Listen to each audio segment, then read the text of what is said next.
This Monday, March 30th, 2020, marks the 78th anniversary of the day 227 Japanese-American Bainbridge Islanders became the first of 120,000 Japanese Americans to be forcibly removed and exiled from their West Coast homes during World War II. At 11 a.m. that morning, the ferry arrived, and they began their journey to an unknown destination. The Heart Mountain Relocation Center was one of 10 facilities constructed to confine 120,000 Japanese Americans removed mainly from West Coast states.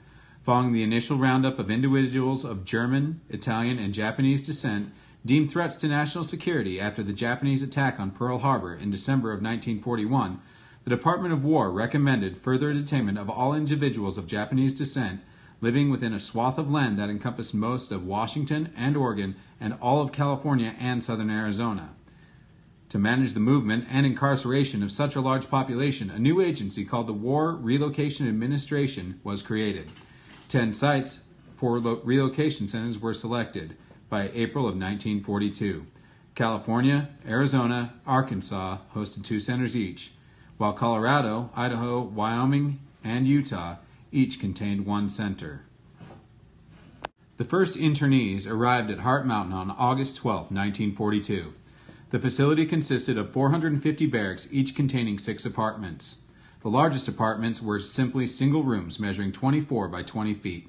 Perhaps the most easily identifiable features of the barracks were their tar paper exteriors. While each unit was eventually outfitted with a pot-bellied stove, none of them had bathrooms. Internees used shared latrines. None of the apartments had kitchens, and the residents ate their meals in mess halls. The internment of Japanese Americans continued throughout World War II. The lifting of the West Coast ban in January of 1945 spurred the evacuation of relocation centers. By November 10, 1945, the last internee had left Heart Mountain. In the decades immediately following the war, the incarceration was seldom discussed in the public sphere. However, in 1969, a group of Japanese American activists that included former internees embarked on the first annual pilgrimage to the Manzanar Relocation Center in Southern California. This annual remembrance helped spark a dialogue within the Japanese American community and move the topic from a private arena shared among individuals and within families to a more public arena. For a story with a more in-depth look into the life at the Japanese internment camp, look up the Atlantic.com's article written by Julie Beck entitled 2 Boy Scouts Met in an Internment Camp and Grew Up to Work in Congress, featuring local Congressman Al Simpson. This is your next clue. To continue on your adventure, meet the highway once again. Head in the same direction as before to find a link for the win. Travel through a town established in 1896, founded by Buffalo Bill, the slickest of the slick. Reach the edge of town where a feature will be on your right. An area of fumaroles and hot springs. It's a hellish sight.